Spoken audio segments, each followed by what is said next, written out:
Hello दोस्तों, पिछले video में दोस्तों हमने विज्ञान के कुल 60 प्रश्नों को हम डिस्कस कर चुके हैं। इस वीडियो में दोस्तों हम प्रश्न नंबर 61 से जो है डिस्कस करेंगे।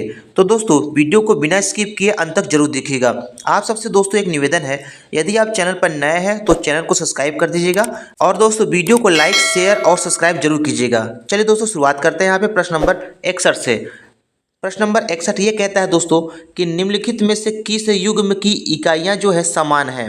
तो दोस्तों इसमें 4 ऑप्शन बना हुआ है, पूछ रहा है कि किन दोनों का मात्रक जो है बराबर है। तो जैसा कि दोस्तों हम जानते हैं कि कार्य का मात्रक क्या होता है, जूल होता है, और ऊर्जा का भी मात्रक क्या होता है, जूल होता है। तो कार्य और ऊर्जा के जो इकाइयाँ होती है वो समान होता है। इसकी व्याख्या पढ़ लेते हैं दोस्तों। कार्य का मात्रक जूल होता है, इसे संक्षेप में जे से व्यक्त करते हैं, और ऊर्जा का मापन भी जूल में किया जाता है। ऊर्जा का मात्रक भी जूल होता है। अतः कार्य और ऊर्जा का एसआई इकाइयाँ क्या होती हैं, समान होती हैं। और इसका बीमी सूत्र क्या होता है, Ml/T-2 होता है। अगला प्रश्न देखते हैं दोस्तों, प्रश्न नंबर 62 है, 1 पास्कल किसके बराबर होता है। पास्कल दोस्तों हम जानते हैं ये दाब का मात्रक होता है, और जो पास्कल होता है वो न्यूटन प्रति मीटर स्क्वायर के बराबर होता है। तो 1 पास्कल जो है दोस्तों वो 1 न्यूटन प्रति मीटर स्क्वायर के बराबर होता है। अगला प्रश्न देखेंगे दोस्तों, प्रश्न नंबर 63 है, यहाँ पे सही मिलान करना है। तो दोस्तों 1 वाट जो है वो किसके बराबर होता है, न्यूटन मीटर प्रति सेकंड के बराबर होता है।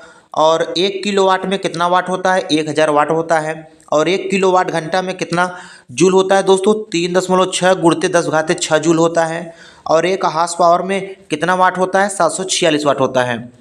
अगला प्रश्न देखेंगे, प्रश्न नंबर 64 है, विद्युत धारा की अंतर्राष्ट्रीय एसआई इकाई क्या होती है। तो दोस्तों विद्युत धारा की एसआई इकाई क्या होती है, एम्पियर होती है। एम्पियर इसका सही उत्तर हो जाएगा।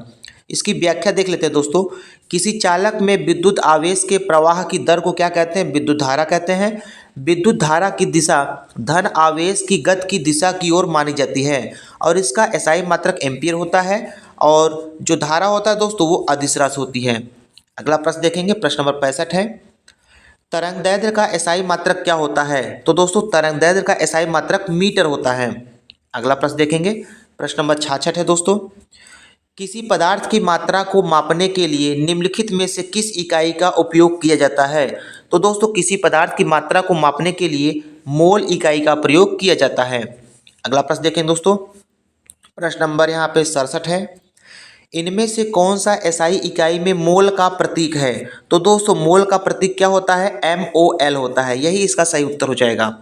अगला प्रश्न देखते हैं दोस्तों, प्रश्न नंबर 68 है, विद्युत ऊर्जा का व्यय वाणिज्यिक मात्रक क्या होता है। तो दोस्तों विद्युत ऊर्जा का जो व्यय होता है उसका वाणिज्यिक मात्रक होता है किलोवाट घंटा होता है। और दोस्तों 1 किलोवाट घंटा में 3.6 गुणित 10⁻6 जूल होता है। अगला प्रश्न है दोस्तों, मात्रक कूलाम प्रति सेकंड का दूसरा नाम क्या होता है। तो दोस्तों कूलाम प्रति सेकंड का दूसरा नाम है एम्पियर। एम्पियर इसका सही उत्तर हो जाएगा। अगला प्रश्न देखते हैं दोस्तों, प्रश्न नंबर यहाँ 70 है, तरंग वेग का एसआई मात्रक क्या होता है। तो दोस्तों तरंग वेग का एसआई मात्रक होता है मीटर प्रति सेकंड होता है। अगला प्रश्न है, ध्वनि प्रदूषण डैश में मापा जाता है। तो दोस्तों ध्वनि प्रदूषण जो है किस में मापा जाता है, डेसिबल में मापा जाता है।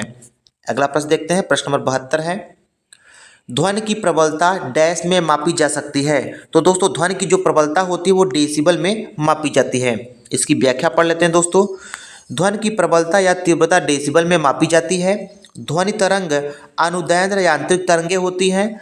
जब ध्वनि तरंगों की आवृत्ति 20 हर्ट्ज से 20,000 हर्ट्ज के बीच होती है तब उनकी अनुभूति अपने कानों के द्वारा होती है, और इन्हें हम श्रव्य ध्वनि तरंगे भी कहते हैं। वायु में ध्वनि की चाल कितनी होती है दोस्तों, 332 मीटर प्रति सेकंड होती है। अगला प्रश्न देखेंगे, प्रश्न नंबर 73 है, एक एटमॉस्फेयर किसके बराबर होता है। तो दोस्तों एटमॉस्फेयर को हिंदी में कहते हैं वायुमंडलीय दबाव। तो दोस्तों एक एटमॉस्फेयर जो होता है वो 1.01 गुणित 10⁵ पास्कल के बराबर होता है। अगला प्रश्न देखेंगे, प्रश्न नंबर 74 है, इसकी व्याख्या पढ़ लेते हैं दोस्तों। पृथ्वी की एक निश्चित इकाई या क्षेत्रफल पर वायुमंडल की सभी परतों द्वारा पड़ने वाला दबाव ही वायुमंडलीय दबाव कहलाता है। वायुमंडलीय दाब को बैरोमीटर से मापा जाता है तथा इसकी इकाई बार या पास्कल होती है। और एक वायुमंडलीय दाब जो होता है वो 1.01 गुणित 10⁵ पास्कल के बराबर होता है। अगला प्रश्न देखते हैं दोस्तों, एक हार्स पावर किसके बराबर होता है? तो दोस्तों एक हार्स पावर जो होता है वो 746 वाट के बराबर होता है। मशीनों की शक्ति को अश्व शक्ति में नापा जाता है। अगला प्रश्न देखते हैं दोस्तों। प्रश्न नंबर 75 है, 746 वाट को क्या कहा जाता है? तो दोस्तों 746 वाट को क्या कहते हैं? एक हार्स पावर कहते हैं। अगला प्रश्न है, प्रश्न नंबर 76 है, एक डायोप्टर किसके बराबर होता है? तो दोस्तों एक डायोप्टर बराबर होता है 1/मीटर के बराबर होता है। इसका ये मतलब हुआ दोस्तों मीटर पे घाते -1, तो एक डायोप्टर जो होता है वो 1/मीटर के बराबर होता है। अगला प्रश्न देखते हैं दोस्तों। प्रश्न नंबर 77 है, 1 मीटर किसके बराबर होता है? तो दोस्तों 1 मीटर जो होता है वो 10⁻6 माइक्रोन के बराबर होता है। अगला प्रश्न देखते हैं दोस्तों। प्रश्न नंबर 78 है, परमाणु त्रिज्या डैश में मापी जाती है? परमाणु त्रिज्या दोस्तों किस में मापी जाती है? नैनोमीटर में मापी जाती है। प्रश्न नंबर 79 है दोस्तों, प्रदीप्त की माप निम्न में से किसका उपयोग करके की जाती है? तो दोस्तों प्रदीप्त की जो माप होती है वो लक्स मीटर में किया जाता है। अगला प्रश्न देखेंगे। प्रश्न नंबर 80 है दोस्तों। प्रश्न नंबर 80 ये कहता है कि 1 किलोवाट घंटा में कितना जूल होता है? तो दोस्तों ये वाला प्रश्न देखिए कम से कम पाँच या 6 बार पूछा जा चुका है एग्जाम में। तो 1 किलोवाट घंटा में दोस्तों 3.6 गुणित 10⁻6 जूल होता है। तो दोस्तों ऑप्शन सी जो है इसका सही उत्तर हो जाएगा। अगला प्रश्न देखते हैं दोस्तों। प्रश्न नंबर यहाँ पे 81 है, 1 किलोवाट घंटा ऊर्जा डैश के बराबर होती है? तो दोस्तों 1 किलोवाट घंटा में जो होता है वो कितना जूल होता है? 3.6 गुणित 10⁻6 जूल होता है। अगर दोस्तों इसको हम गुणा करें तो गुणा करने पे कितना आ जाएगा? ऑप्शन डी जो है ये सही हो जाएगा। अगला प्रश्न देखते हैं दोस्तों। प्रश्न नंबर 82 है, 1 किलोवाट बराबर कितना होता है? दोस्तों हम जानते हैं 1 किलोवाट में 1000 वाट होता है। जैसा कि दोस्तों यहाँ पे वाट जो है किसी भी ऑप्शन में नहीं दिया है, तो हम जानते हैं कि 1000 वाट को दोस्तों जूल प्रति सेकंड भी लिखा जाता है। तो यहाँ पे दोस्तों 1 किलोवाट किसके बराबर हो जाएगा? 1000 जूल प्रति सेकंड के बराबर हो जाएगा। पहला वाला इसका उत्तर सही हो जाएगा। इसकी व्याख्या पढ़ लेते हैं दोस्तों। कार्य करने की दर को क्या कहते हैं? शक्ति कहते हैं। इसका एसआई मात्रक वाट होता है, जिसे वैज्ञानिक जेम्स वाट के सम्मान में रखा गया है। शक्ति बराबर होता है कार्य बटा समय, और 1 किलोवाट बराबर होता है 1000 वाट या 1000 जूल प्रति सेकंड होता है। अगला प्रश्न देखते हैं। प्रश्न नंबर 83 है, 1 किलोवाट डैश शक्ति के बराबर होती है? तो दोस्तों 1 किलोवाट जो है वो किसके बराबर होता है? 1000 वाट के बराबर होता है। अगला प्रश्न है दोस्तों। प्रश्न नंबर 84 है, 5.5 किलोवाट घंटा में कितना जूल होगा?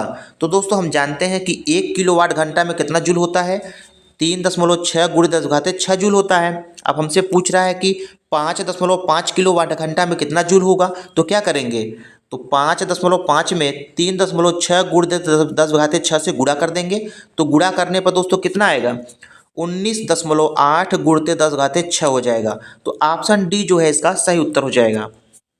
अगला प्रश्न दोस्तों। प्रश्न नंबर यहाँ पे 85 है, 5.6 किलोवाट घंटा में कितना जूल होता है? तो दोस्तों हम जानते हैं कि 1 किलोवाट घंटा में 3.6 गुणित 10⁻6 जूल होता है। पूछ रहा है कि 5.6 में कितना जूल होगा, तो क्या करेंगे? 5.6 का इसमें क्या कर देंगे? गुणा कर देंगे। तो गुणा करने पर दोस्तों कितना आएगा? 20.16 गुणित 10⁻6 जूल होता है। अगला प्रश्न देखेंगे। प्रश्न नंबर 86 है, 1 न्यूटन जो है दोस्तों किसके बराबर होता है? तो दोस्तों हम जानते हैं कि न्यूटन किसका मात्रक होता है? बल का मात्रक होता है, और बल बराबर होता है द्रव्यमान गुणित त्वरण होता है। तो बल का मात्रक होगा न्यूटन, और द्रव्यमान का मात्रक दोस्तों क्या होता है? किलोग्राम होता है, और त्वरण का मात्रक क्या होता है? मीटर प्रति सेकंड स्क्वायर होता है। तो 1 न्यूटन किसके बराबर हो जाएगा? 1 किलोग्राम गुणित 1 मीटर प्रति सेकंड स्क्वायर के बराबर हो जाएगा। ऑप्शन बी जो है इसका सही उत्तर हो जाएगा। अगला प्रश्न है दोस्तों। प्रश्न नंबर 87 है, 1 न्यूटन जो है किसके बराबर होता है? 1 न्यूटन जो है दोस्तों 1 किलोग्राम मीटर प्रति सेकंड स्क्वायर के बराबर होता है। 1 न्यूटन वह बल है जो 1 किलोग्राम द्रव्यमान के पिंड में 1 मीटर प्रति सेकंड स्क्वायर का त्वरण उत्पन्न करता है।